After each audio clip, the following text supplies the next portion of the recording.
చెట్లు అంటే అవి పుట్టలాంటి కొండలు. 1,00,000 సంవత్సరాల క్రితం అంటే చాలా భూమిలో ఉండి అన్నమాట. ఆ రోజుల్లో వాటర్తో కొట్టుకుని నేను తైలి. మనం కూడా చిన్నప్పుడు ఎంతే ఉంటాం, ఎదిగిన తర్వాత స్టాప్ అన్నమాట. ఎంతగానో ఎదుగుదల అయితే మనం ఇల్లు కట్టుకోగలమా? కట్టుకోలేము.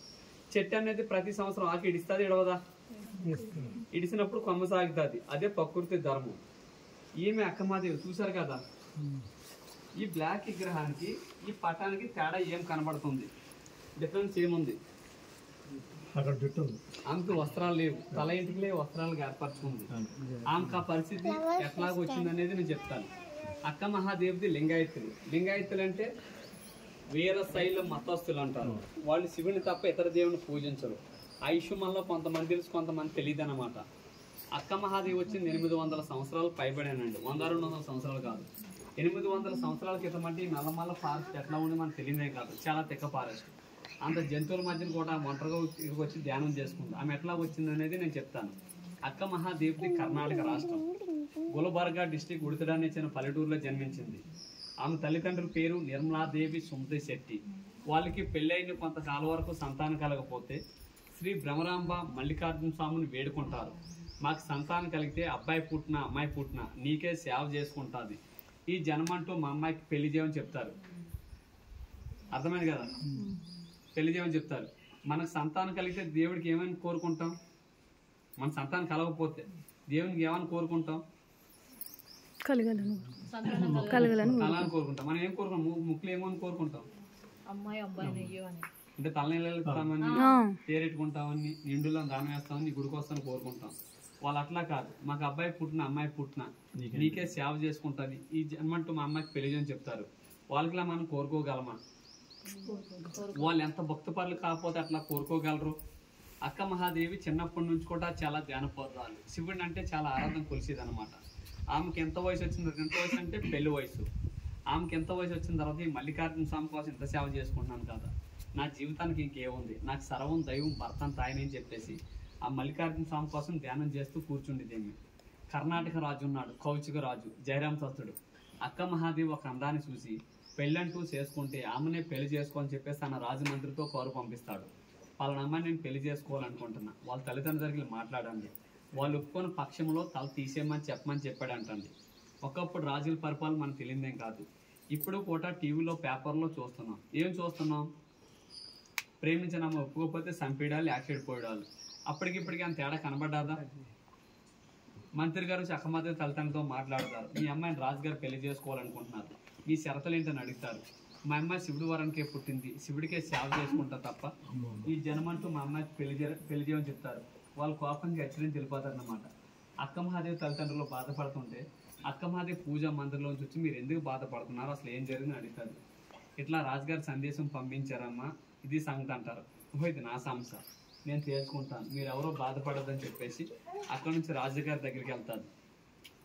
రాజా నన్ను పెళ్లి చేసుకోవాలనుకుంటున్నాను కదా, నేను చేసుకుంటాను కాదని, నాకు 3 షరతులు కావాలి, ఈ 3 షరతులకి మీరు అంగీకరిస్తే నేను పెళ్లి చేసుకుంటా. అవి ఎటువంటిది అనేది మీరు కాదనకూడదు, అలాగైతే నువ్వు చెప్పిన నుంచి పెళ్లి చేసుకుంటానంటాను. సర్లే నువ్వు చెప్పిన నుంచి చెప్తానంటాడు. ఫస్ట్ షరతు ఏంటంటే మీ మతం నుంచి మా మతం మారాలి. అక్క మాది లింగాయతులు, రాజుగారి జయరాం సత్తులు. రెండోది ఏంటంటే నేను పూజా మందిలోకి వెళ్ళి పూజ చేసుకుంటాను, పూజ నుంచి వచ్చేవారు నాకు తాకరాదు. మూడోది ఏంటంటే దానా ధర్మాలు చేస్తా, నేను ఎంత చేస్తున్నాను దేనికి చేస్తున్నాను వాడకూడదు. ఈ 3 షరతులకి మీరు అంగీకరిస్తేనే పెళ్లి చేసుకుంటే చచ్చిమేర చేసుకోనని చెప్తాడు. రాజుగారు కాసేపు ఆలోచించి సరే అని చెప్తాడు. ఈ 3 షరతులకి మనలో ఎవరైనా ఒక అమ్మాయిని పెళ్లి చేసుకోవడం కోసం ఒప్పుకోగలమా? ఒప్పుకోము. అటువంటిది మహారాజు గారు ఒప్పుకున్నాడు. ఎందుకనగా ఎందుకు? ఆమె ఒక అందాన్ని చూసి. ఆమె కాకపోతే దేశం మీద ఎంతమంది ఉన్నారు.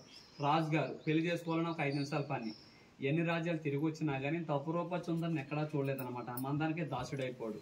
ఆమె ఎన్ని దానాలు ధర్మాలు చేసినా రాజుగారు పట్టించుకోవడానికి కాలేదన్నమాట. నా జీవితానికి ఆమె తప్పితే చాలనుకున్నాడు. ఈ కండిషన్ ఎందుకు పెట్టిందంటే ఆయన కనువిప్పు చేయడానికి ఈ పరీక్షను పెట్టింది. మెయిన్ ప్రశ్న, మనం 2 రోజులు 3 రోజులు మానేస్తాం. అది ఏ రకంగా మానేస్తాం?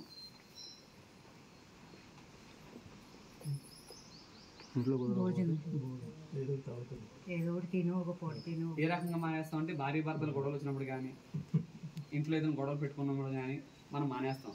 మనం భక్తిపూర్వకంగా అంటే కేవలం 1 రోజే ఉపవాసం అని ఉంటాం. అప్పుడు అక్క మాదేవి ఇంత మట్టిని తీసుకోండి, ఒక శివలింగం తయారు చేసుకోండి, రాజుగారి పూజ మందులో ధ్యానంలో కూర్చుంటాడు. ఆమె రోజులు కాదు, వారాలు కాదు, నెలలు గడుస్తుంటాయి. ఆమె ఎప్పటికీ బయటికి రాదు. రాజుగారి కోపం వస్తుంది.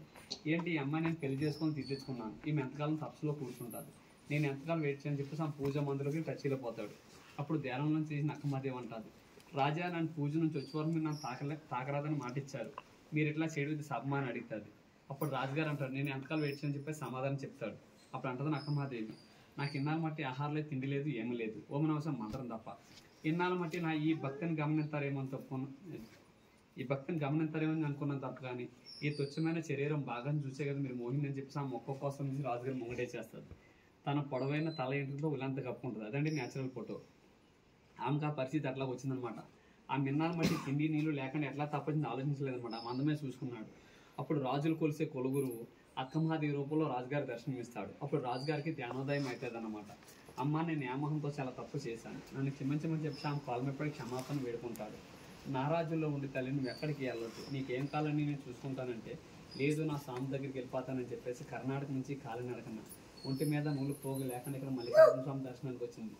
800 సంవత్సరాల క్రితం అంటే ఈ నల్లమల్ల ఫారెస్ట్ ఎట్లా ఉండి నాకు తెలియదేం కాదు, చాలా తెక్క ఫారెస్ట్. అంత జంతువుల మధ్యన కూడా ఆ మొంటకి వచ్చి స్వామి దర్శించుకుంది. ఆమె తపస్సు చేసుకోవడానికి నల్లమల్ల ఫారెస్ట్ అంత ఎదుగుతుంటే ఆమెకు వస్త్రాలు లేవు, ఏ నరమానుడు కనబడకూడదు, ఆమె తపస్సుకి ఎటువంటి భంగం కలగకూడదని చెప్పేసి ఈ నల్లమల్ల ఫారెస్ట్ అంత ఎదుగుతుంటే వనదేవత ప్రత్యక్షమై అమ్మ నువ్వు ఒక దైవ సంకల్పంతో వచ్చు, ఫలానా చోట ప్లేస్ ఉంది, ఆ ప్లేస్ లోపల నువ్వు తపస్సు చేసుకో, ఏ నరమానుడు నీ కనబడని చెప్పేసి అక్క మహాదేవిని కేవ్స్ లోపల విడిచిపెట్టి వెళ్ళిపోయింది అంటాను. అక్క మహాదేవి కేవ్స్ లోపల 12 సంవత్సరాలు తపస్సు చేసింది, అంటే 12 years. ఆమె తపస్సుకు మెచ్చి బ్రహ్మరాంబ మల్లికార్జున స్వామి ప్రత్యక్షమై ఒక స్వయంభూ శివలింగాన్ని నిలిపించారు గృహం లోపల. మన శ్రీశైలంలో ఉన్నది జ్యోతిర్లింగం అంటాం, ఇదేమో స్వయంభూ లింగం. మన శ్రీశైలంలో లింగానికి 1000 రూపాయలు పెట్టి మనోభిషేకాలు చేస్తాం, లేదంటే పూజాలు చేస్తారు. ఈ కేవ్స్ లోపల ఉన్న లింగానికి న్యాచురల్గా అభిషేకం జరుగుతూనే ఉంటుంది. ఇక్కడ 365 రోజులు అభిషేకం పడుతూనే ఉంటుంది. కానీ ఆ పడే వాటర్ ఎక్కడి నుంచి వస్తుంది ఎవరికి అంశికని ప్రశ్న అండి. ఇప్పుడు వరకు లింగం హైట్లో ఉంటుంది, కొండ నుంచి అంత బుడుపు ఉంటుంది. ఆ బుడుపు నుంచి 10 నిమిషాలకు పావు గంటకు డ్రాప్ లింగం మీద పడతారు. లింగం ఇట్లా టచ్ చేసేటప్పుడు చూస్తే కనబడుతుంది. అది సహసిద్ధంగా పడే అభిషేకాన్ని అయితే ఎవరు ముట్టుకుని మేల్పరచదు, లింగం అయితే టచ్ చేయొచ్చు. ఆమె ఇక్కడ కొంతకాలం తపస్సు చేసి కదిలేవనం అని చెప్పాను కదా, ఆమె అక్కడికి వెళ్ళి కొంతకాలం తపస్సు చేసి అక్కడే శివుడిలో ఒక జ్యోతిరూపాలు ఐక్యమైపోయింది. ఆమె చనిపోలేదు, సమాధి అయిపోలేదు, ఎవరిని మ్యారేజ్ చేసుకోవాలి, శివుడిలో ఒక జ్యోతిరూపాలు ఐక్యమైపోయింది. మీలో శ్రీశైలం లింగం తాకిన వాళ్ళు ఎవరైనా ఉన్నారా? ఇంత ముందు కానీ ఈ రోజు కానీ నిన్న కానీ లింగం తాకడానికి వెళ్ళిన వాళ్ళకైతే గర్భగుడిలో ఇదే విగ్రహాలు కనబడతాయి, మీరు చూసే ఉంటారు. మీరు గర్భగుడిలోకి వెళ్ళేటప్పుడు ఫస్ట్ ద్వారం దాటిన వెంటనే లెఫ్ట్ సైడ్ లో బ్లాక్ విగ్రహం ఉంటుంది, చూసారు కదా, ఆమె అక్కమాదేవి. లింగం తాకలేని వాళ్ళు ఎప్పుడైనా తాకడానికి వెళ్తే గమనించండి, రైట్ సైడ్ 2 విగ్రహాలు ఉంటాయి, యామారెడ్డి, మల్లమ్మ, చిత్రామప్ప. వీళ్ళు ముగ్గురు కూడా కర్ణాటక వాళ్ళే, మనకలాగా మానవ జన్మ ఎత్తిన వాళ్ళే. శ్రీశైలం గర్భగుడిలో పెట్టారంటే వాళ్ళు ఎంత భక్త పరులు అయి ఉంటారో ఒకసారి ఆలోచించండి.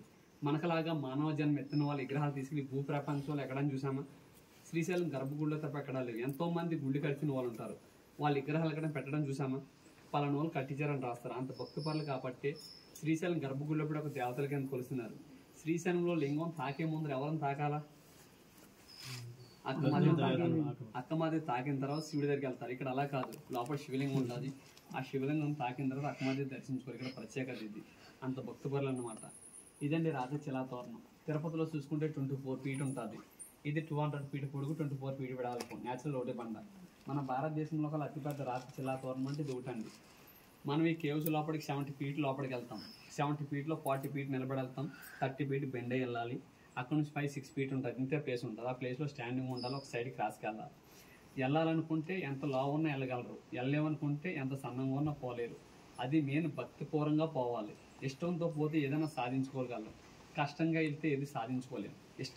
కష్టమైన ఇష్టపూర్వంగా వెళ్ళాలి. ఓకేనండి.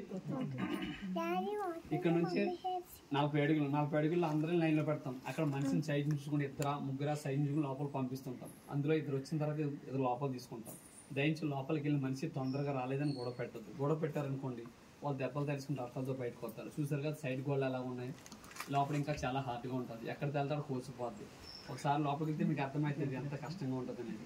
ఒక 10 నిమిషాలు లేట్ అయినా నిదానంగా చూపించుకుంటాం. ఎందుకు తొందరగా రాలేదని గొడవ పెడతారంటే గబ్బలాలు ఉంటాయి, గబ్బలాలు స్మెల్ వస్తుంది. ఆ స్మెల్లే మనకు డిస్టర్బ్ అవుతుంది. ఒక 2 నిమిషాలు 3 నిమిషాలు 4 నిమిషాలు అక్కడ నిలబడితే ఆ స్మెల్ మనకు అలవాటు మనకు తెలియదు అనమాట. అక్క మహాదేవి 12 సంవత్సరాలు తప్ప చేసిన ప్లేస్ కష్టంగా ఉంటుంది, కష్టం తగ్గ ఫలితం దొరుకుతుంది. 12 సంవత్సరాలు